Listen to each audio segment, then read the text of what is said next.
Welcome, everyone, to the Sunday Morning Marxist Forum. This session is being recorded and will be posted on YouTube with the link on our website, which is ICSSmarx.org. Within the next few days, ICSS stands for the Institute for the Critical Study of Society. For almost 20 years, our sessions were held at the Marxist Library in Oakland, California. Now we host our sessions on Zoom, and I should say good morning, good afternoon, or good evening, as we have speakers and attendees from around the United States and throughout the world.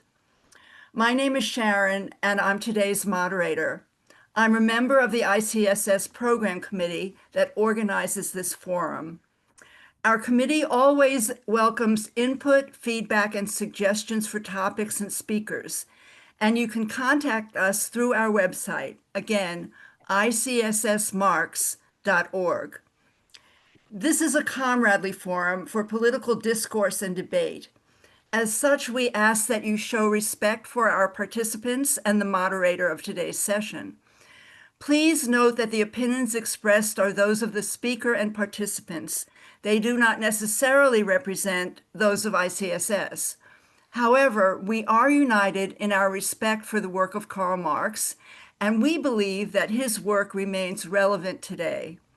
Our motto is taken from Marx's 7 Theses on Feuerbach. The philosophers have interpreted the world in various ways. The point, however, is to change it. Our program today is entitled Narco-state Myth Used to Attack Venezuela. For humanity, Venezuela's Bolivarian revolution represents hope. For the United States imperial project, which seeks to crush any alternative to its order, it is a threat. Washington projects its drug problem onto Venezuela and the rest of Latin America. U.S. policy under Trump, which confounds terrorism with criminal activity, is a cover for projecting military domination. Claiming the prerogative to unilaterally intervene in the sovereign territories of neighboring states to fight cartels or murdering a boat's crew in the Caribbean are not solutions. Latin American leaders are turning the spotlight back on Washington. They point to U.S. gun policies, consumer demand, and ulterior motives behind Washington's renewed, quote, war on drugs, unquote, such as the current regime change offensive against Venezuela. The drug problem won't be solved by scapegoating Latin America when the U.S. has yet to address root causes at home. Our speaker, Roger Harris, taught political science at a historically black college in Mississippi in the late 1960s and was involved in the civil rights movement and community organizing in East Harlem, New York City. Roger is on the state central committee of the California Peace and Freedom Party and on the board of the human rights organization, the Task Force on the Americas. He is on the program committee of the Marxist Forum and on the secretariat of the U.S. Peace Council. He is active in the Sanctions Kill campaign and the Nicaragua Solidarity Coalition. He is a founding member of the Venezuela Solidarity Network and was an election accompanier for the July 28th presidential election in Venezuela. His political writings may be regularly found in Counterpunch, LA Progressive, Antiwar.com, and the Orinoco Tribune. Roger, welcome. Please begin. Thank you, Sharon.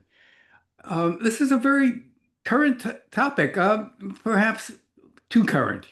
I mean, there's U.S. warships right off the coast of Venezuela right now.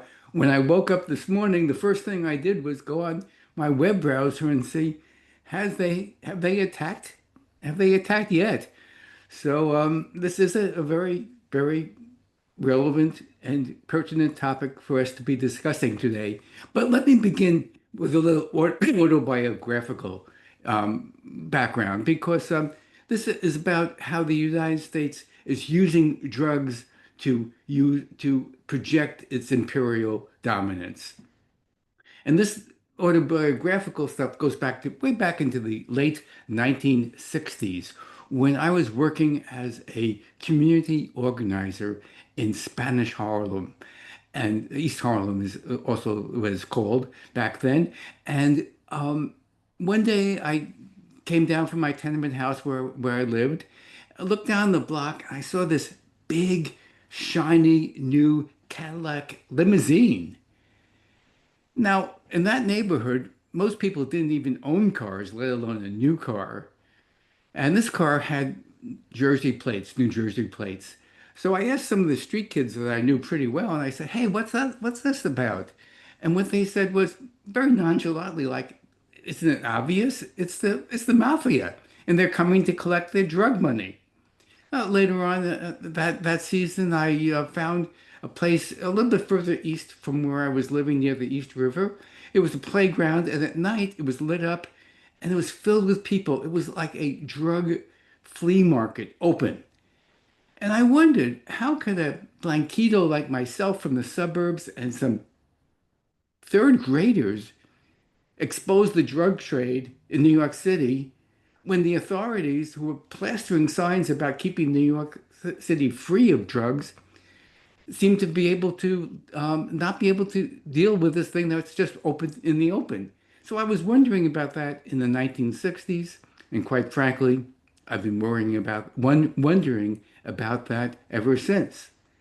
One thing is clear that the United States is the world's largest consumer of illicit drugs, and it has pitted itself against a country, Venezuela, which has the largest oil reserves in the world. The drug issue is being projected by the imperialists onto Latin America.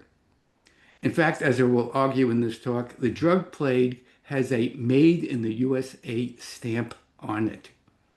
For instance, White House spokesperson Anna Kelly just recently had a press conference and she warned of, quote, evil narco terrorists. I'm not making this up.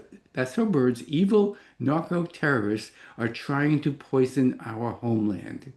Drug interdiction has been weaponized by the Trump administration as an excuse to impose imperial domination, and most notably right now on Venezuela.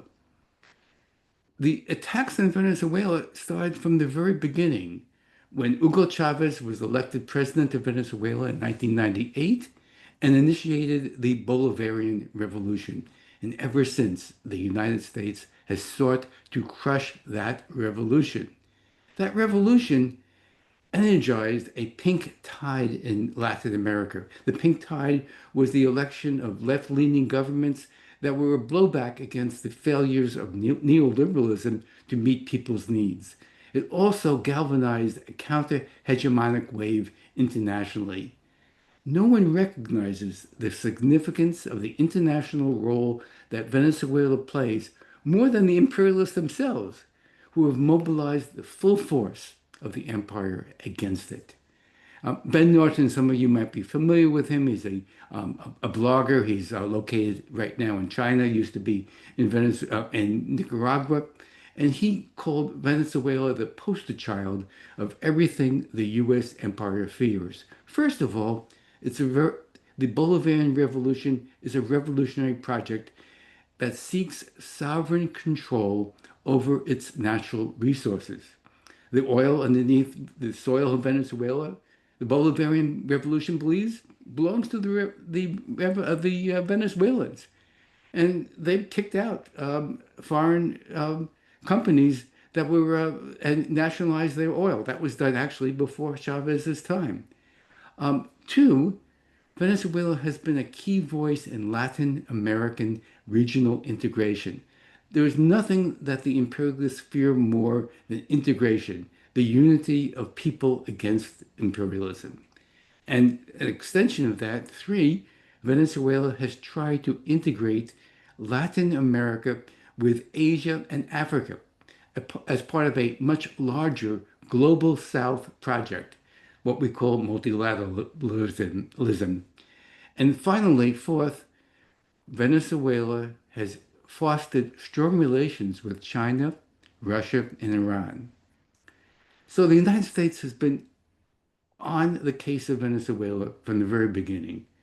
In 2015, then President Barack Obama accused Venezuela of being, quote, an extraordinary threat. That's a direct quote, an extraordinary threat to U.S. national security.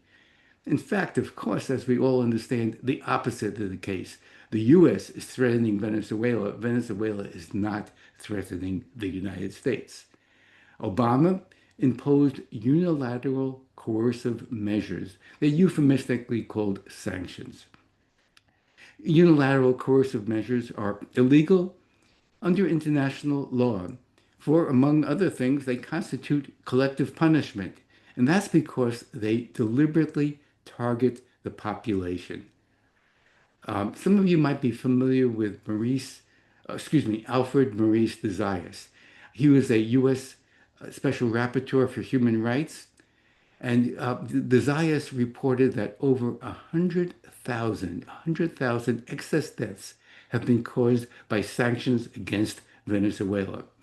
And some of you may have seen this recent study that was published in The Lancet, one of the world's most prestigious medical journals, which found that unilateral sanctions imposed by the US and or by the European Union have caused an average of over 500,000 deaths a year. To put that in perspective, that many deaths are more people than die, even right now with the genocide in Palestine. More people die from unilateral coercive measures than they do from armed conflicts. That's a fact that the Lancet published. And of those people that were dying, disproportionately, most of them are children under 5 years old. So sanctions should be understood as deadly as bombs. They are not a substitute for war. They are actually a continuation of war by hybrid means. And this is very important for our understanding of what's happening in Venezuela, as well as other countries that are under sanctions. We must understand that these countries are countries that are, in effect, in the midst of war, a war of aggression, and it's a war of aggression which is completely one-sided. So that really is a key understanding of what we want to understand about Venezuela, is that this is a society which is in the midst of war. Each subsequent Yankee administration has renewed and to varying degrees intensified Obama's sanctions, and this has been a bipartisan effort. The imperial objective of regime change in Venezuela, however, has been thwarted. And it's been thwarted by three factors. One is the stalwart political leadership of Venezuelan President Nicolas Maduro.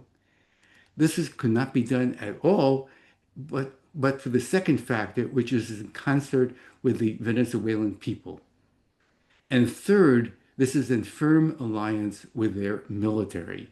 And so Venezuela is a country where the military completely supports the civilian leadership. That's also the case in Nicaragua and Cuba. But it's not the case in many other countries, such as Colombia and Brazil. So their actions should be understood in relationship to the fact that not only do they have the imperialists against them externally, but in some of those countries, they don't have the military supporting them as well. But back to Venezuela. The U.S. has aligned itself with the extreme right-wing opposition in Venezuela. Not with the mainstream right-wing, but the real fringe right-wing. But today, that right-wing opposition has become completely discredited and factionalized. So in effect, even though the sanctions have been draconian, they have failed from the point of view of the imperialists to achieve regime change. And in this context, President Trump dispatched an armada of warships, F-39 stealth aircraft, and thousands of troops to increase the pressure on Venezuela. Venezuelan President Nicolas Maduro responded. He said, quote, "What Washington wants is to control Venezuela's wealth." He added that the U.S. military deployment is imperial aggression under the pretext of fighting drug trafficking. Maduro correctly maintains that his country is actually free of drug production and processing. Cocaine is not produced there or manufactured there. Neither is marijuana and other drugs, other illicit drugs that the U.S. is concerned about. Certainly not fentanyl. And Maduro's claim that his country is drug free or largely drug free is well documented. It's documented by reports from the United Nations, from the European Union, and even from the US's own drug enforcement agency, the DEA.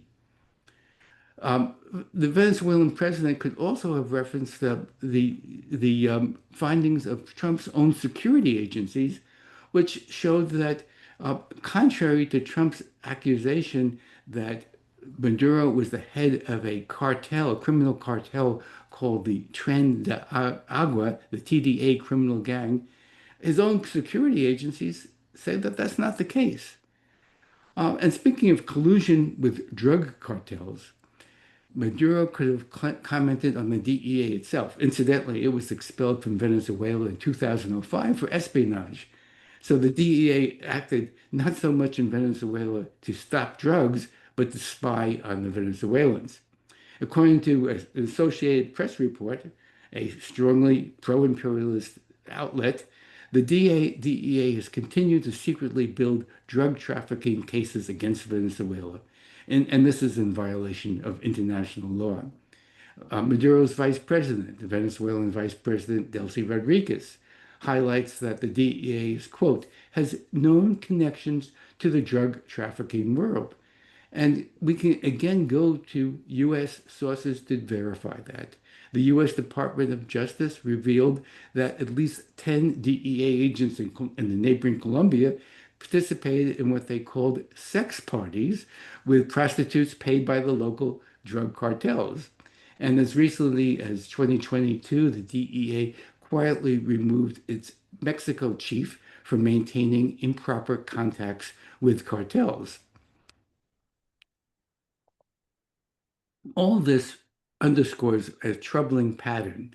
The pattern that we see with the participation and action of the DEA is that the DEA presence tends to coincide with major drug activity. That doesn't coincide with major actions to get rid of drugs activity. So we find that where the DEA is, we actually have more drug trafficking rather than less. That raises some pretty interesting questions. President Maduro also reminded the Yankees that the U.S. is not interested in addressing the serious drug health problem its own citizens face due to high drug use. And Maduro pointed out that the drug trafficking profits, all these drugs that are flooding the U.S. that Trump talks about, the profits from those drugs mainly remain within the U.S. banking system. In fact, illicit narcotics is a major U.S. industry. And this is based on research of a number of different sources, including unimpeachable imperialist sources such as the Rand Corporation, which is largely funded by the U.S. Army. And it found out that narcotics rank alongside pharmaceuticals and oil and gas as top U.S. commodities. So I'm not making this up. This is from the U.S. NGOs that support imperialism.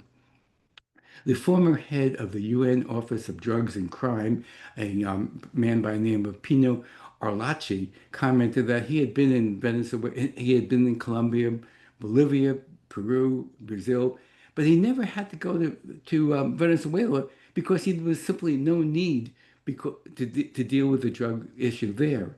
He noted that the Venezuelans' cooperation in the fight against drug trafficking was one of the best in South America, and he compared it to the Cubans' impeccable record. He called Trump's accusations a delusional narrative. and he described it as a geopolitically motivated slander. The 2005, the most recent World Drug Report from the UN, um, tells a story completely opposite of what the Trump administration is putting forward today. According to Alachi, if any Latin American country should be targeted, it is Ecuador. Ecuador, it's a strong ally of the United States, and it is the world's leading cocaine exporter. Everybody agrees on that. The major source of the exportation of cocaine internationally is coming from Ecuador. How is it exported? It's exported on banana boats. Ecuador is a major producer and exporter of bananas. What is very interesting is who owns those boats. It's owned by the Naboa family, and the president of Ecuador is a one Daniel Naboa. In fact, it is his family's boats that are exporting cocaine to the United States and Europe and other areas. So, U.S. is one, the largest consumer of illegal drugs in the world, is the major supplier of weapons to cartels, drug cartels in the world, and is also the major producer of drug precursor chemicals used to produce drugs for the cartels. It is also the world's largest money launderer for drugs. And prominent U.S. banks in the U.S. court system have been caught laundering drug money. And these include HSBC Bank USA, Wachovia, Wells Fargo, and the Bank of America. So we constantly hear about Latin American drug kingpins, but we never hear who distributes the dope when it crosses the border. That question of who distributes the narcotics in the United States is left completely unanswered and not even questioned.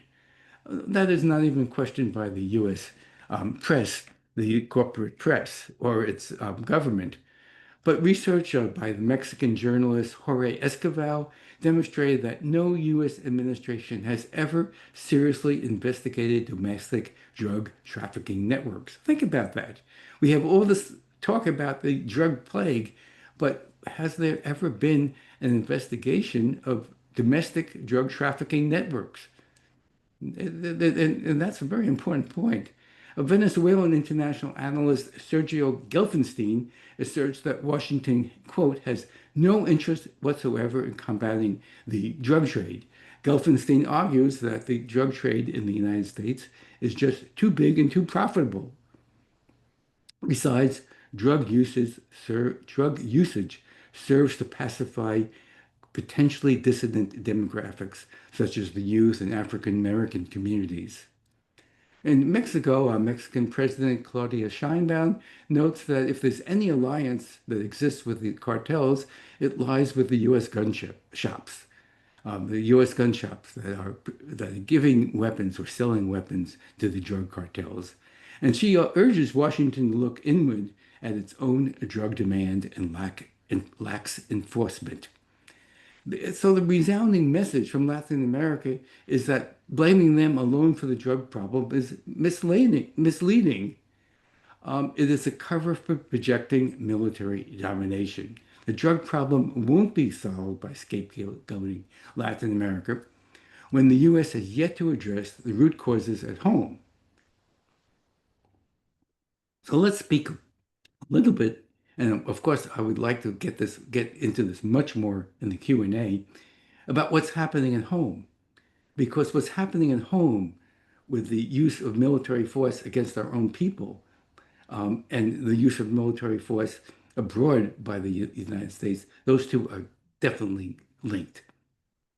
What's happening is that the guardrails are down for imperialist aggression. The Democrats may carp about the optics of Trump's actions, but they have been bipartisan partners in opposition to the Bolivarian Revolution's attempt to build socialism in the 21st century.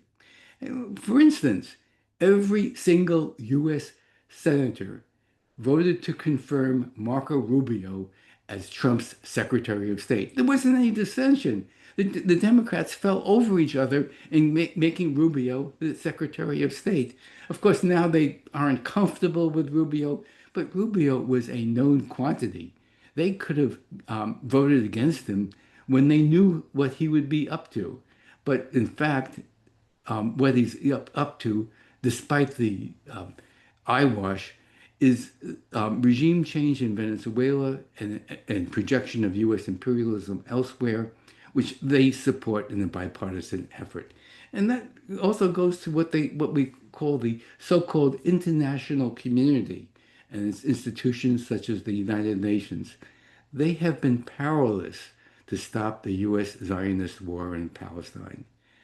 And this is, we're living in what we might call a post-Gaza genocidal world where the guardrails are really down against imperialism, the internal guardrails. U.S. aggression on Venezuela is clearly escalating. It's gone from funding of opposition elements, lawfare, sanctions, plus occasional coup attempts and sabotage. And now Venezuela is threatened with direct military confrontation. As we all know, a U.S. fleet, a war fleet, is off the coast of Venezuela as we speak right now. And what might be possible is that they might actually attempt to decapitate the leadership of the Venezuelan Bolivarian Revolution. We've seen that with U.S. and the Zionists in partnership with such attempts at decapitation of leadership has been done against Iran, against Hamas, against Hezbollah. Most recently, the attack of the Israelis on the Hamas delegation. So all those things are possible and could happen. So to conclude, and I would like to get into all these things much more in the Q&A, Venezuela truly is humanity's hope. But for the U.S. imperial project, it is a threat, and it's one of the primary threats that the U.S. has recognized. Resistance by Venezuela has stiffened to meet the challenge. The civilian military unity has remained strong.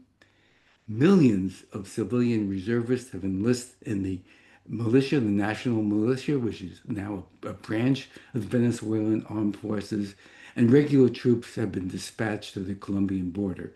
And so I would like to conclude this part of the presentation with a very short video clip.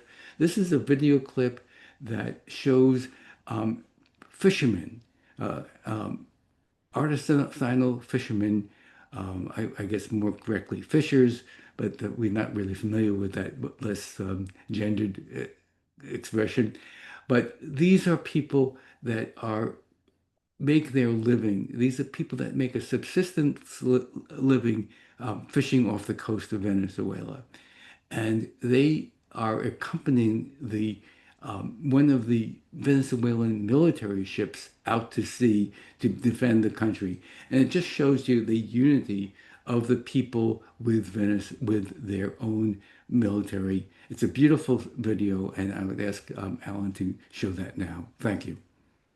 La cuerda tensa, tiran y tiran, la casa no está en venta, se me retiran, se te retiran, el alquitrán hirviendo en el asfalto en que desfilan, esas familias que son ejemplo, que cuidan a la patria como un templo y se desploman esos intentos.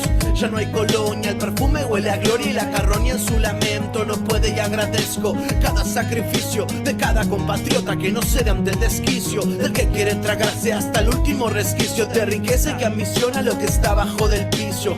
Qué mal que hizo los cálculos el pato Donald. Qué feo es verlo como desentona en zonas que cree conocer, acostumbrado al monopolio. No entiende que haya gente que no se vende al demonio. Que Venezuela tiene el más preciado patrimonio. Más pelotas que coltán y más ovarios que petróleo. La cuerda tensa, tiran y tiran. La casa no está en venta, se me retiran. So thank you very much, and I'll be looking forward to the Q&A. Thank you so much, Roger. we're going to have almost an hour for discussion. Before we go into discussion, the planning committee would like to share what we're going to be doing in the next couple of weeks, but can someone else from the planning committee please jump on and speak about that? I don't have it in front of me. Here. We got some good programs coming up. I just don't have it in my mind. Roger, do you have that? Okay, no, I'm not in the position to do that. So perhaps during the Q&A, you could look that up and then Yeah. at the end Okay. inform us on it. All right. So let's open the Q&A and perhaps explain our rules of engagement. Yes. Okay. Thank you. We'll come back to announcements. So please raise your hand by going to the react button at the bottom of your Zoom screen. And I will try to take people in the order in which you do that. Sometimes it gets a little fuzzy on the Zoom, but I'll try. And we will ask people to limit your comment and or question to 2 minutes and only ask one question. We can come back to you, perhaps, depending on how the discussion goes. So I see a couple of hands already. I'll call on Lucy and then Judith. Go ahead, Lucy. Yeah, Harry, thank you. Roger, thank you so much for the exposition of the very good, very well developed, and very informative. But I had heard something that the oil in Venezuela constitutes one of the largest reserves in the world. And also that it is very key in terms of development that is needed in the global south, in the countries that are poor. That oil, unfortunately, even at this time, is extremely needed in the process. In fact, it is the primary need of the third world to develop. They need oil. And that may be one reason why the U.S. focuses so much attention on Venezuela. I don't know. What do you think? Right. I think that's part of the equation. Sometimes people say it's the oil stupid. And that has a certain amount of truth to it. Venezuela does have the largest oil reserves in the world. It has a lot of mineral wealth. It has the fourth largest natural gas reserves. It also has major reserves in gold and a number of other precious metals. So all those are strategic resources that the imperialists want to have control over. So that's very important. But we also have to understand that it's control of strategic resources and not just simply the economic factor that's incentivizing the imperialists. The imperialists want to have world domination, and part of that is controlling strategic resources. Thank you. Judith is next, followed by Richard Wright and Jean. Go ahead, Judith. Please unmute.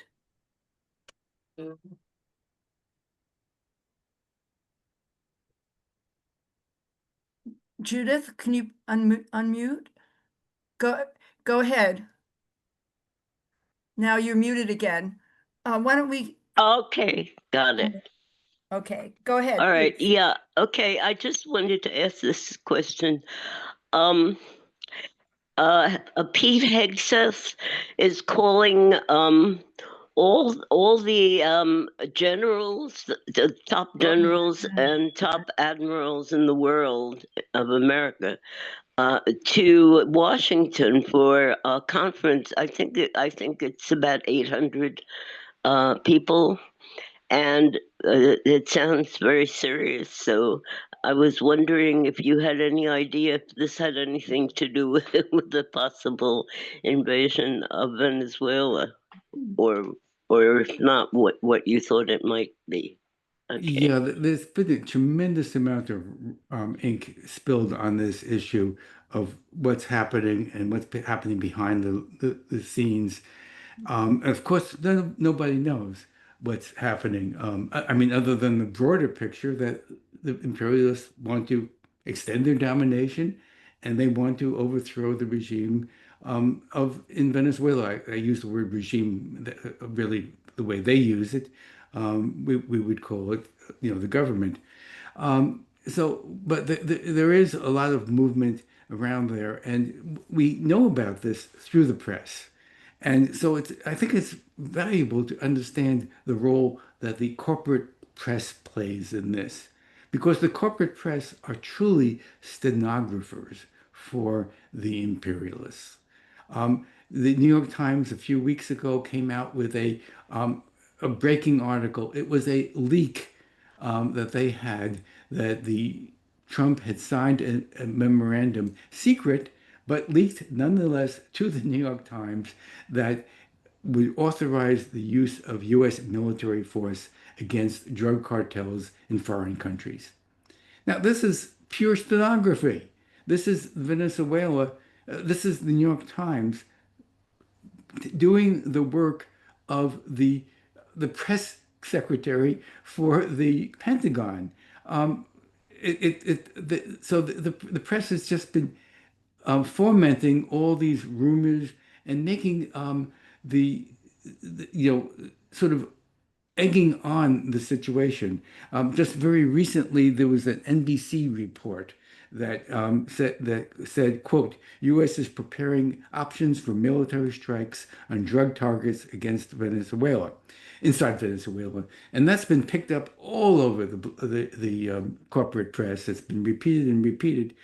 In a way, it's manufactured news.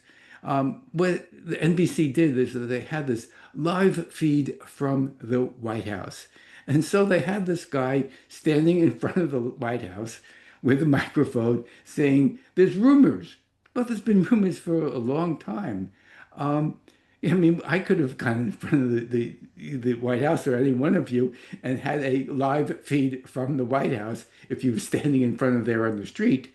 And then he said, this is interesting. So I'll just read this because it says, it speaks to this point. It says, U.S. military officials are drawing up options to target drug traffickers inside Venezuela, and strikes within that country's borders could potentially begin in a matter of weeks.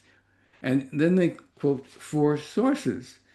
Now, these sources are typically not mention who they are or even who they're associated with. We don't know if it's the guy's brother-in-law. He says 2 of the sources are familiar with what's being discussed, and then the other 2 sources are one step even removed. They're familiar with the discussions of the others that were familiar. So there is a tremendous amount of rumor mongering. So that's not to say that the threat isn't real. It's that the press is manipulating this, and we don't know really what's happening in the immediate point. What is clear is that the Venezuelan unity has been very strong. The President Maduro has called for people to enlist in the Bolivarian militia, and some millions of people have enlisted in the militia. As you saw with that video, there's strong grassroots support for their military, and things have remained unified. The Venezuelans have not cracked under this pressure. Okay, we got a nice stack here. I'm going to call on Richard, followed by Jean, Citizen, and Riva. Go ahead, Richard. Yeah, thank you, Roger, for your presentation. And for what it's worth, I posted the link to the counterpunch version of your article way back when. The issue to me is this: is that this is the latest example of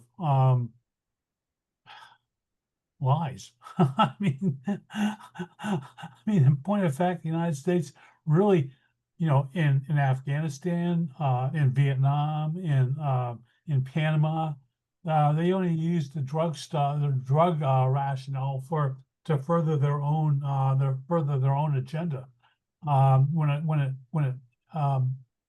So I guess I'm kind of questioning, in Grenada, in Cuba, and in Panama, and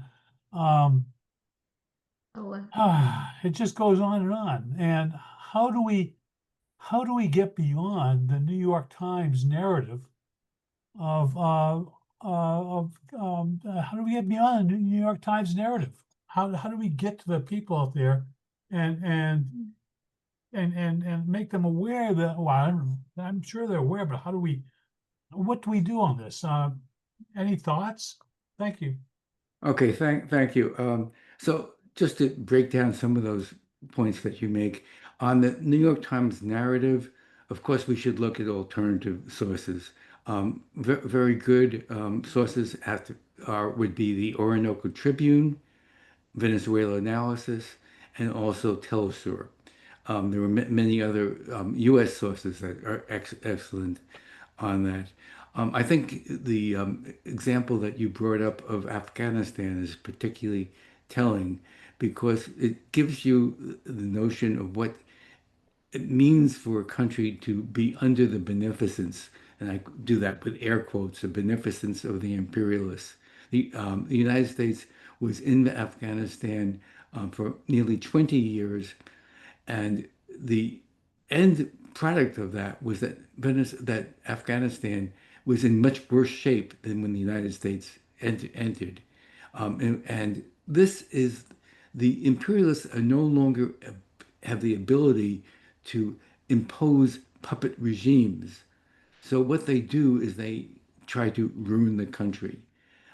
We saw that in Haiti right now, where they're trying to militarize the whole country. We saw that in Libya, and we saw that in Syria, and we saw that in Afghanistan. And that is really the threat for Venezuela. As for what we can do about it, I'm not going to pretend that I'm Lenin, but I would very much encourage other people in this Q&A to suggest what they think can be done. You don't have to be Lenin to have suggestions of what is to be done. Jean, followed by Citizen. Please unmute Jean. I'm unmuted. Okay. Well, thanks for this is a great talk, and there's so much there. I, kind of overawed by your whole talk. But there are two things. First of all, as a member of the program committee, I did look over our notes. And October 5th, we have Charlotte Cates, who spoke before, giving a realistic assessment of Palestine 2 years after Al-Qasr flood, countering imperialist Zionist propaganda. So looking forward to that. And then October 12th, the role of China and Russia in the anti-imperialist struggle. And our speaker will be Sarah Flounders, who's a member of Veterans for Peace and many other things.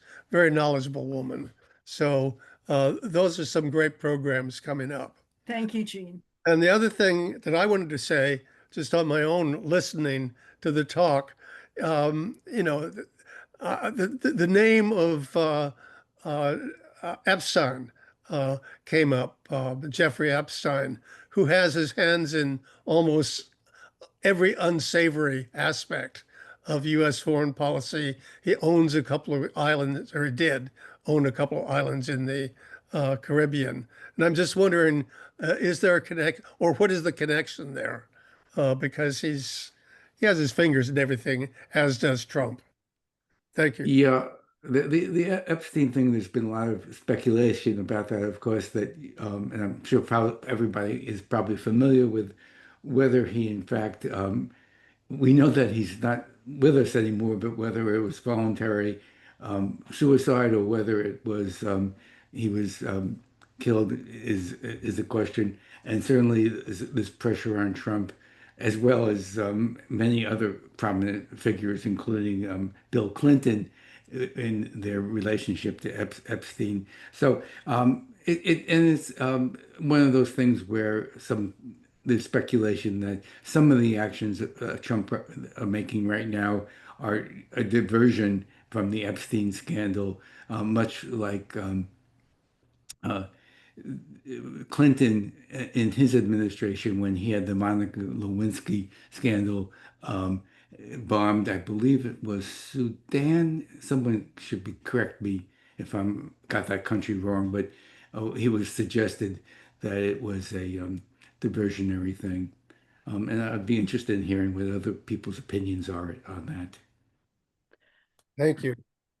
Okay, next is Citizen, followed by Riva and Laura and David. Go ahead, Citizen. Yes, thank you for the talk. It's very interesting.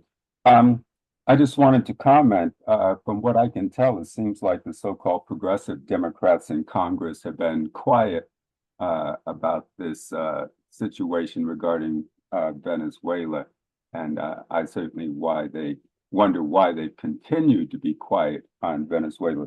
But my question is, and I think I must have misheard, but I thought I heard something about the West or the UN, I'm not sure who you referred to, can't stop the genocide in Gaza. And so I was wondering, one, if I misheard that, and two, if I didn't, in what context you meant that the West and or the US, oh, I'm sorry, and or the UN can't stop the genocide in Congress. It seems like those countries certainly can just by putting sanctions on Israel. And I find it interesting in that context, excuse this tangent, that many countries of the West can declare that they recognize a Palestinian state, a purely performative thing, but they're not moving to stop the genocide. And I wonder, incidentally, not a question for you, Roger, but where are the borders of this so-called Palestinian state that they're recognizing? But anyway, my question was about, I may have misheard what you meant when you said that whoever can't stop the genocide in Gaza. And if you want, you can comment on these progressive Democrats not saying anything in Congress. Thank you. Yes. So in terms of progressive Democrats, there has been a bill proposed to limit Trump's war powers, specifically against Venezuela. We'll see where that goes. Though I think that that my own opinion of that the Democrats wish to get rid of the Bolivarian Revolution. They're just uncomfortable about the optics of what Trump is doing. But welcome other thoughts on that as well. In terms of the genocide in Palestine, I did not suggest that the international community could not. I just was pointing out the overwhelming fact that we see and hear every day is that they have not. And that is the most burning anti-imperialist issue of our time right now. Thank you. Okay, Riva, followed by Laura or David, or David. Go ahead, Riva. Hi, Roger, you were great. I knew you would be. So one is, Colombia is a good example of how I describe U.S. foreign policy, which is, what is our oil doing under your land? All right, that's number one. I'm not going to take a lot of time. Two, can you send us the link to that video? Because it was really uplifting, the fishing boats. We really need to get that out. So my question is going to be, one is, I keep reminding myself that Trump's first term, he went after Venezuela. But my question for you is, didn't Colombia just come out and support of Venezuela and sovereignty and the safety of the Caribbean? And has Colombia ever supported the Bolivarian Revolution before? And hopefully that's a significant move. If you could talk about sort of the gathering of Central America countries in support of Venezuela, it would be great. Thanks. Okay, thank you. And are you talking from Jamaica? And this is not Jamaica, I please. am. In fact, I flew over, actually coming home 2 weeks ago when I saw the U.S. naval ship right outside Panama City. It's like, oh, it's a big ship. Okay, so I'll ask Alan, who's doing the backup, and is on the program committee, if he could put up that video link, I would appreciate it. I have trouble single tasking, let alone double tasking. So yeah, Colombia is a very significant development. Colombia was the US's strongest ally in Latin America up until the election of Petro. And this was a sea change in the entire strategic alignment of Latin America with Petro's election. He is the first leftist to run and win in the entire history of Colombia. This was very important. Other leftists tried to run for the presidency, but were assassinated. And during Petro's campaign, he survived some assassination attempts, which have continued into his presidency. Colombia is a global partner of NATO. It's the only global partner, I believe, officially of NATO in the Western Hemisphere.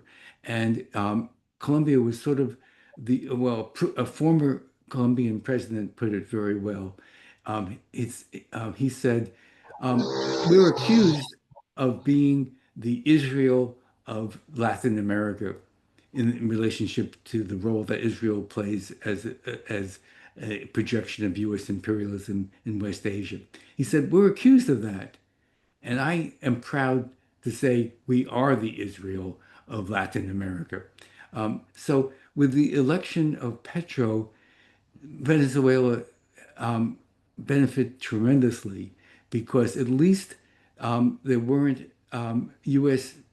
initiated coup attempts through Colombia with the common border that were in concert with the Colombian government. Most recently, and this was just 2 days ago, Petro was at the UN General Assembly, and he spoke out incredibly well. He spoke out and said in support of the Palestinian causes, and he even said that he asked the militaries of the United States and the militaries of Israel to disobey orders and to stop the genocide themselves.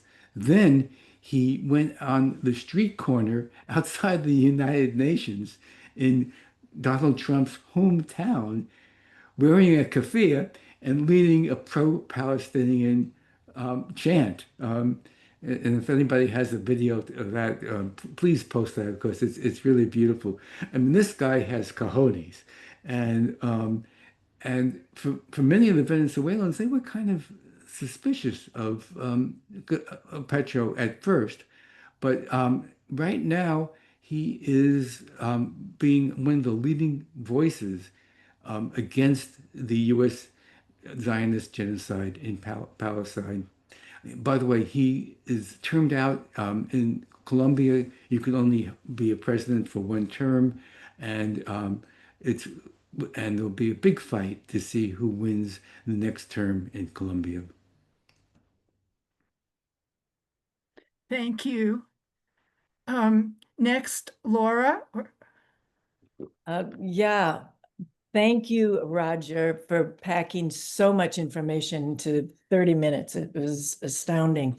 I have a couple of comments. One is, you mentioned the media. Also, inside Venezuela, the media has been against both Hugo Chavez and Nicolas Maduro for these past 25 years. And it was interesting. I was there one time and I wanted to get a picture of the newspaper, a photograph of the newspaper to show how the freedom of the press is not suppressed in Venezuela. And I saw a couple of newspapers on the same day saying dictador, dictator, calling Hugo Chavez a dictator on their version of the New York Times and the Washington Post. The hopeful thing actually is that the major media has been against Chavez and Maduro all these 25 years, and they have still won. So, and the oil, a comment on the oil is that I was surprised to realize that oil was nationalized in the 70s in Venezuela, 20 years or more before Hugo Chavez was elected president. And the US corporations were given a deal by Chavez, but it was that Venezuela would own at least 50%. And most of the oil companies took the deal because they could still make a profit, but not a killing. But Exxon was screaming bloody murder because of how terrible, Chavez was. But the main thing, and I'll end with this, is that it's oil. The main relationship, I think, to oil is that oil gave Hugo Chavez the wealth to provide a movement towards socialism in his country. And it's the socialism. And Hugo Chavez did regional integration. He knew that no country could stand alone against the powers of the United States.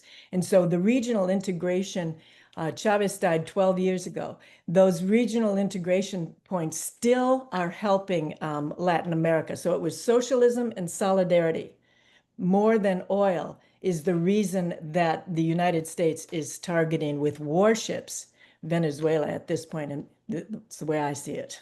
Thank you again, Roger, for such a wonderful summary. Thank you, Laura. And I think if I remember correctly, we first met on a task force on the Americas delegation to Venezuela, something like 2008 or something like that. 2006, the World 2006. Social Forum when it was in Yeah. Caracas, Venezuela. Yeah, well, thank you for your comments. I completely agree with you because the oil also gives the Venezuela the strength to resist, and that's very important as well. So those are all very good points. Thank you. I'm going to call on myself, followed by Raj, Norma, Paulina. So I have a question, but first I'd like to make a comment. The question of what can we do? We have to be everywhere, in my opinion, educating people about the lies they're being told and what is really the truth. So, for example, Indivisible is calling for another No Kings march all over the country. I'm sure they will get plenty of people out. They did last time in all kinds of places, big and small.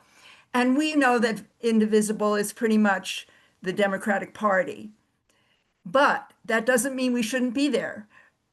There should be anti-imperialist signs and slogans, and if possible, speakers everywhere that we can possibly be.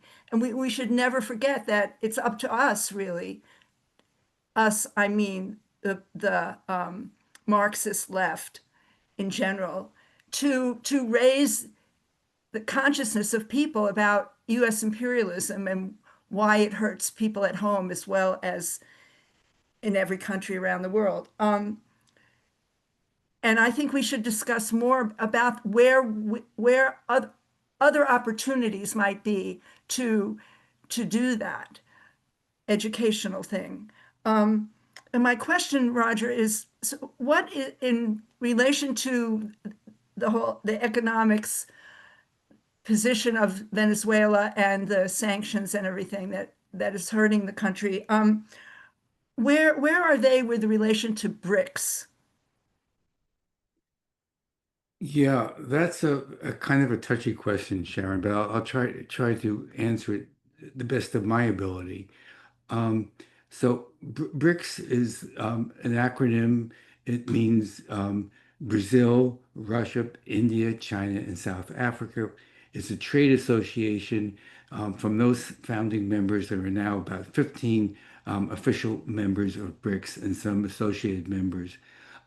Venezuela very much wanted to be a member of BRICS. It is an alliance of the global South. And the Venezuelan membership, along with the membership of Nicaragua, was vetoed by Brazil. And so we don't have that level of unity that would be desired for the global South. And that just shows you that even though the US hegemony is being challenged in many, many fronts, it is still quite strong and has the ability to make people like the president of Brazil, Lula, reluctant to admit Venezuela and Nicaragua to BRICS when it is in his objective interest to do so, because Latin American and Global South unity is key to resisting imperialism, as Mr. Lula is finding out quite strongly right now with 50% tariffs on many of the Brazilian goods. So that is an ongoing struggle for unity. The ALBA, ALBA, it means the Alliance of the Bolivarian Alliance of our peoples of America, something like that, which was founded by Venezuela and Cuba under Chavez and Fidel Castro, and it now includes about a dozen countries. They have very strongly supported Venezuela. And on this particular issue of the US military incursion, there is very strong Latin American and Caribbean support of that. That said, there are certain countries which are very closely aligned with the United States, Trinidad and Tobago being in particular, and El Salvador being another example, and also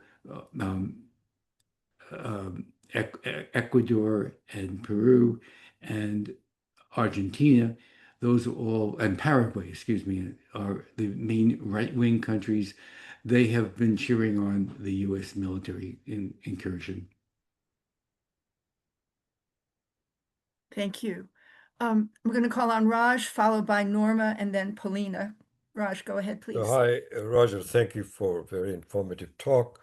I have seen somewhere in the media world that China and Russia both are stepping up in defense of Venezuela. So I'd like to know if you have come across that.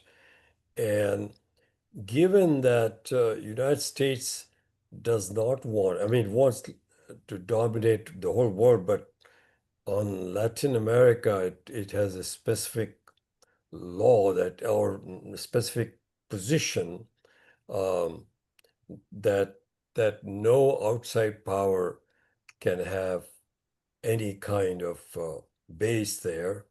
So, and Venezuela, has tremendous oil wealth.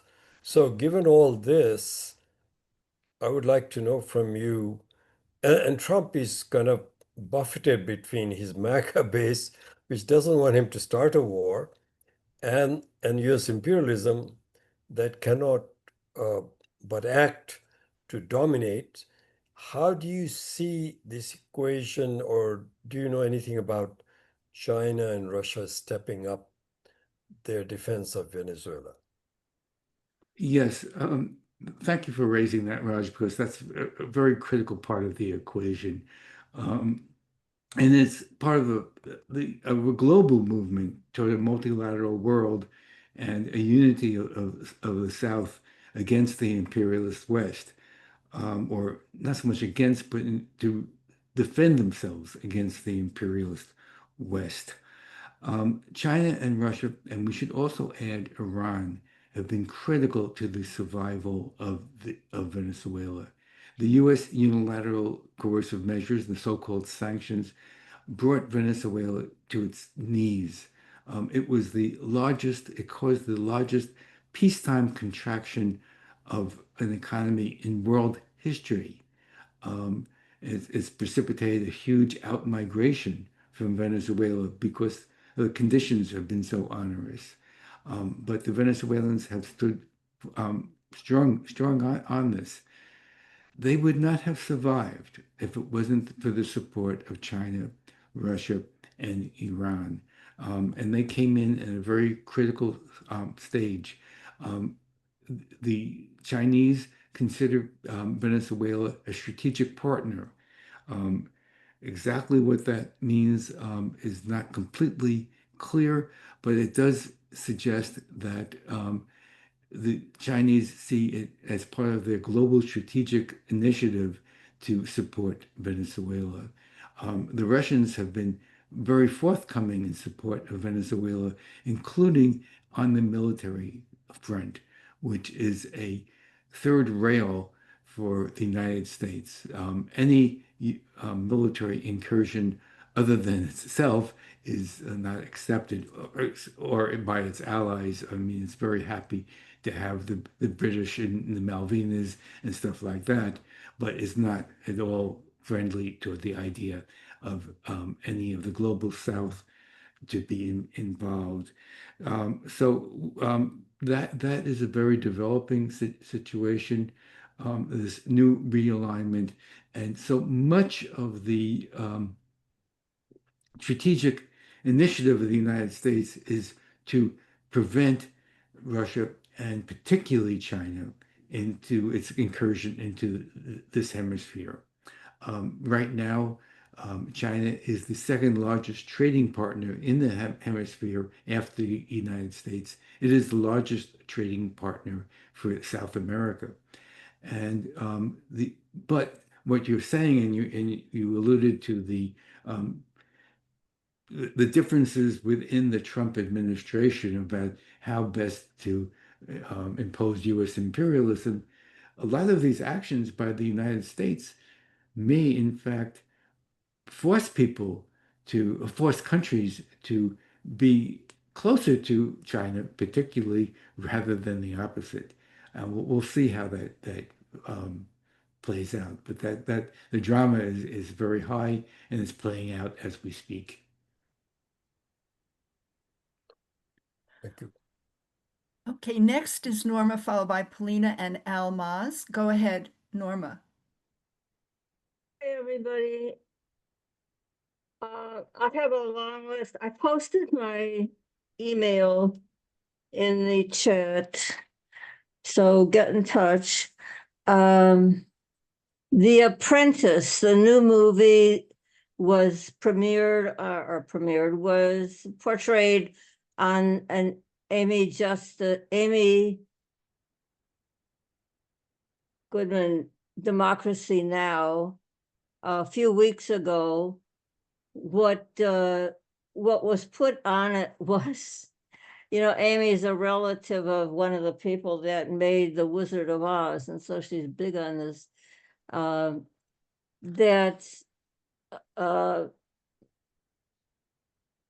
Trump had a deep relationship with Roy Cohn when he was young and for years, and told him, don't ever give up. Never say that you're losing anything. Always tell that you are right about everything, and so on and so on. It was a huge section, and I can't find it right away, so I'm not going to look for it.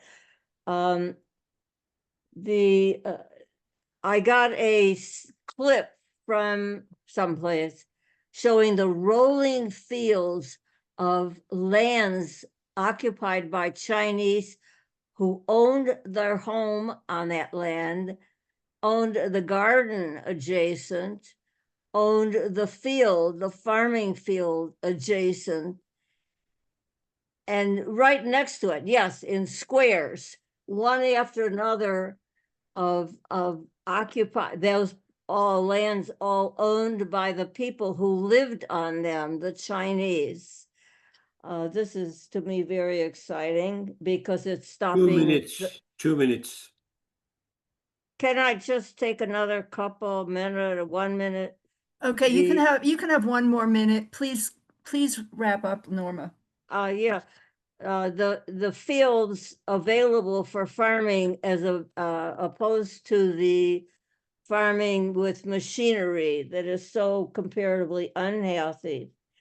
Also saw a headline about prices dropping in China, about rent prices dropping in China.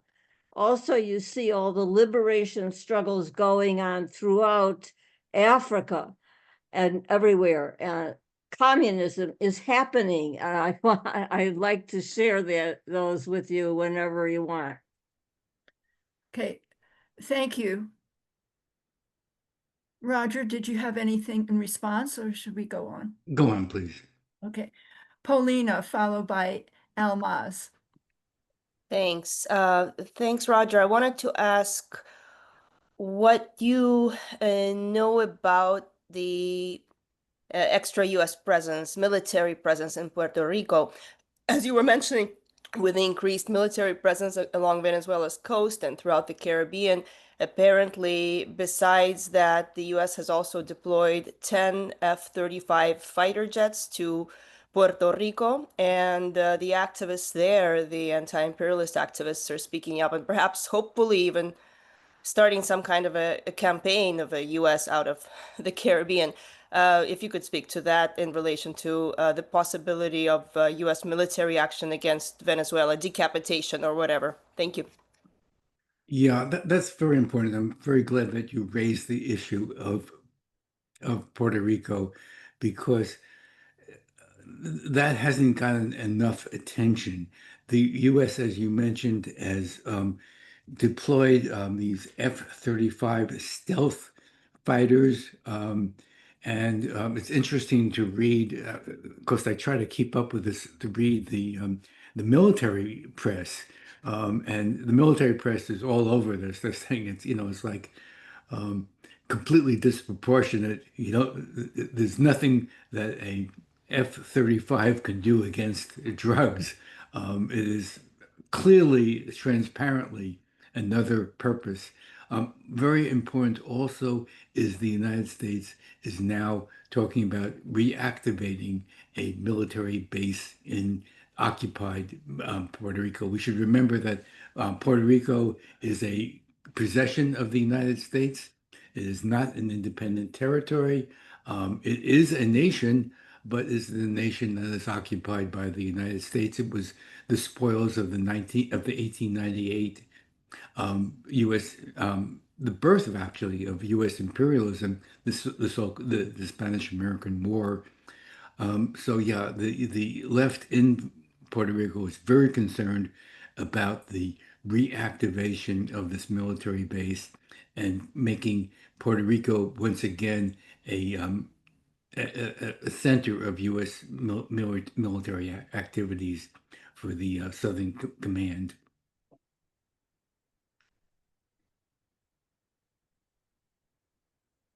Thank you, Roger. Almaz, please go ahead. Yes, good morning, and thank you very much for a wonderful presentation. I'd like to ask you about Essequibo, where this disputed region between Guyana and Venezuela.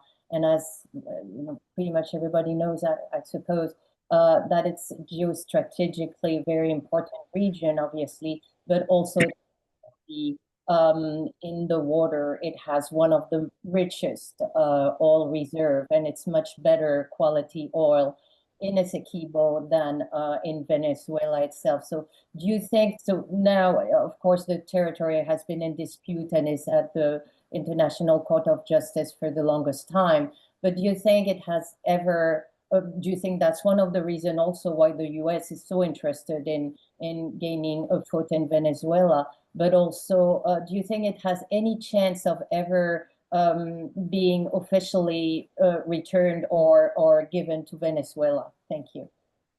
Okay, so this is another international flashpoint. Essequibo is a territory that is contested. It's on the border of Venezuela and the present country of Guyana. But previously, that country was a British possession. And way back I believe it was in the 1800s, that the border was being adjudicated between the British and the Venezuelans. However, in this adjudication, the um, the um, the Venezuelans were not directly represented. They were represented by the United States, who gave the shop away to Great Britain. And ever since then, it's been contested territory. I don't know if you could see this cup that I have right here. No, I guess this it probably can't see. It shows a map of Venezuela with the Essequibo region part of Venezuela. When I talked to Venezuelans, they said, we've always felt that the Essequibo was part of Venezuela. We've always seen that map. But the Guianans also feel it's part of their country. There's various international intrigues over who has jurisdiction, whether it's what international court has jurisdiction over it.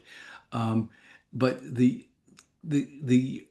important things right now, or the most salient things right now about the Essequibo dispute, is that it is Guyana is now very hostile to Venezuela. There is U.S. military incursion into Guyana to get at Venezuela. At the same time, for Guyana, it has now become one of the fastest growing economies in the entire world because U.S. Multilateral corporations are going in there to exploit the oil, which the Venezuelans believe need to be adjudicated to see who owns them. So that is a real flashpoint. We could do a whole session on that, but it is another pressure on the Bolivarian revolution right now. Thank you for bringing that up. Alan, go ahead. Roger, thank you for your really informative presentation. Can you comment on the domestic response by the government and the masses of people and the political actors in Venezuela to this attack? In particular, I'm interested in the mobilization of the militias and how that is going and what it's really designed to do. A second question is if possible to comment on the response of the left in general, both in the US and internationally. Seems like everybody has condemned the US attack on Venezuela. Some on the left, though, are kind of stopping short of expressing support for the Venezuelan government in organizing the resistance. So, two questions there. Thanks. Okay, yeah, those are all very critical issues, and um, I can give you my points of view. I'm not completely informed.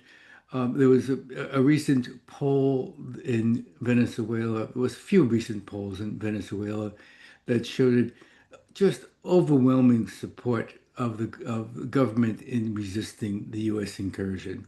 There was just this tiny minority that supported the U.S.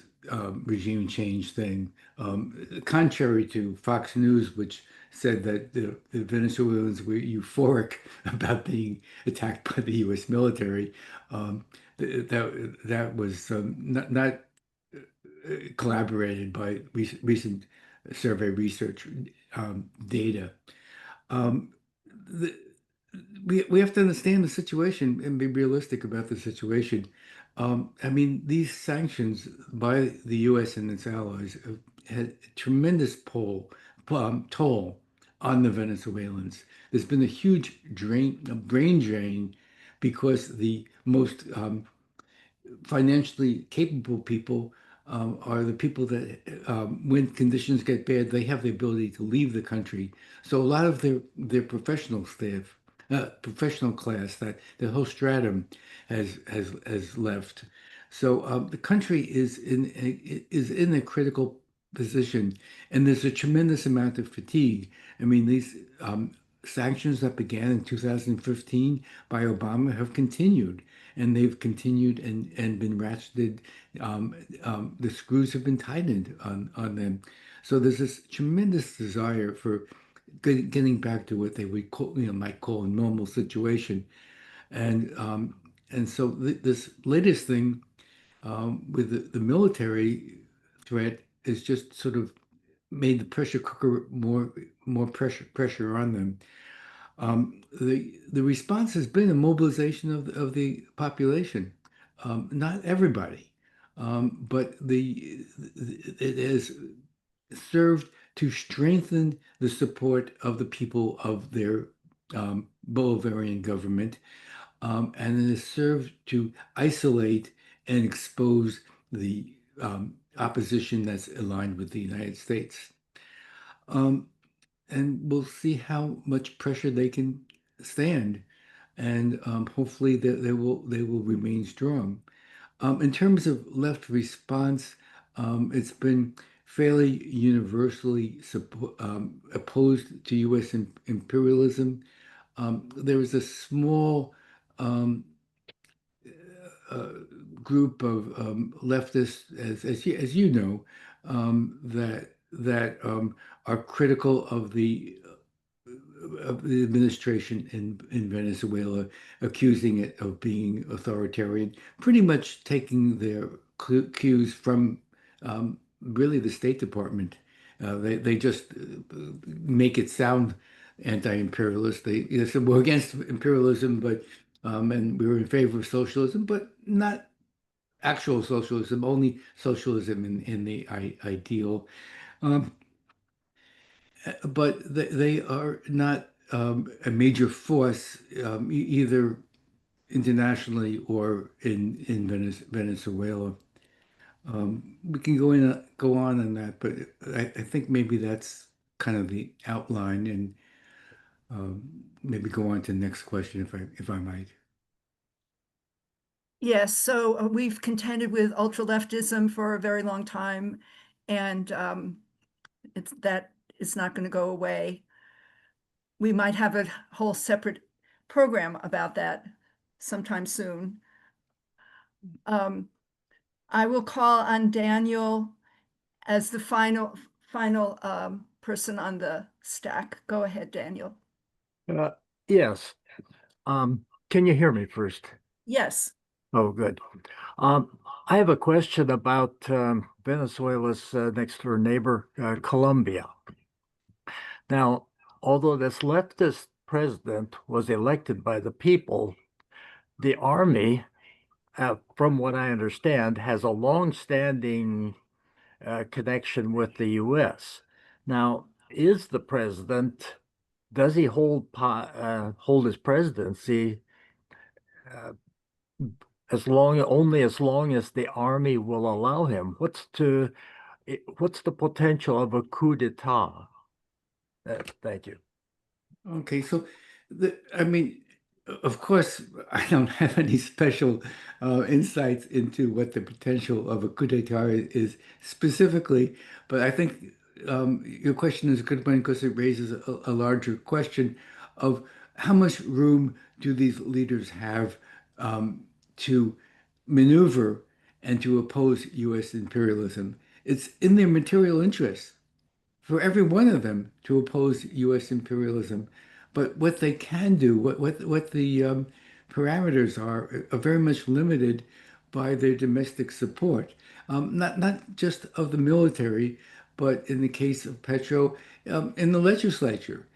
He has a very broad coalition. It's not a unified coalition, and there's strong opposition within the legislature. So to the extent that they can operate, is circumscribed. But what we're seeing is that right now in Colombia is that Petro has done amazing stuff. I'm talking about this week. He's really give the finger to Donald Trump, and that's something that no other world leader has done. So we'll see what happens. We're just about out of time. So Yes. should I summarize up? Yes, please, you get the last word, Roger. Okay, well, I want to thank everybody for just incredibly insightful comments and some very, very good questions. Um, I wanted to end by where I began, is that Venezuela is hope. It's a hope for the global South. It's a hope for the anti-imperialist struggle. It is the hope that the imperialists recognize more than anybody else. And that goes back to Alan's Miller's last question, that sometimes there are elements in the left that don't recognize which side of the barricades they need to be on.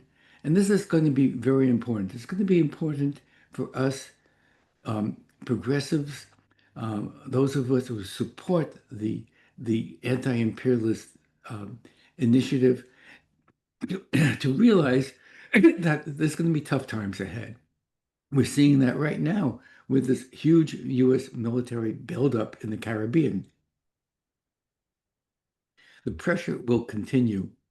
And when these countries like Venezuela, Cuba, and Nicaragua are under pressure, they have to defend themselves.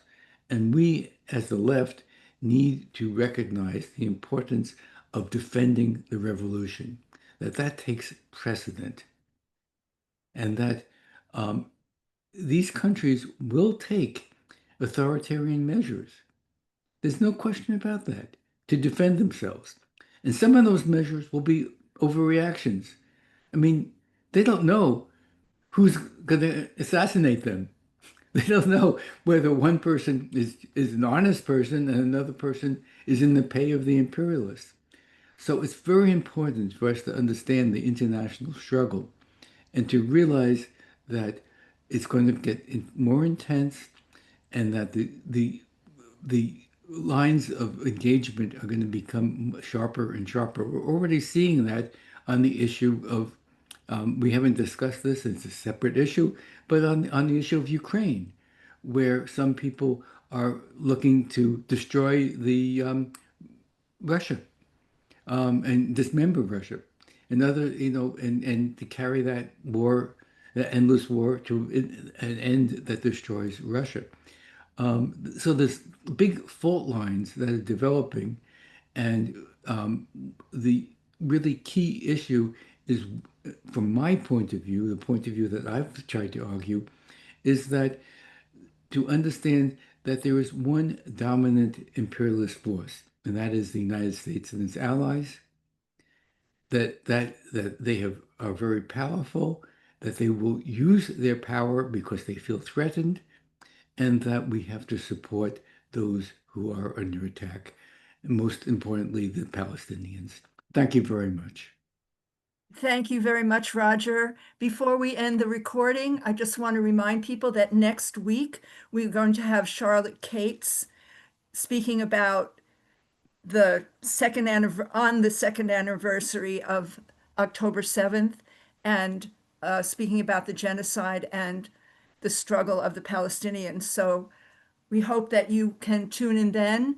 And if you're not already a subscriber, please go to our website, ICSSmarks.org, and sign up to get our announcements every week.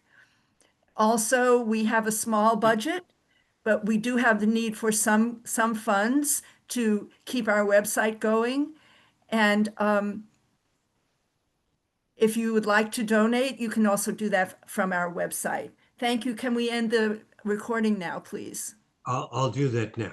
Thank you.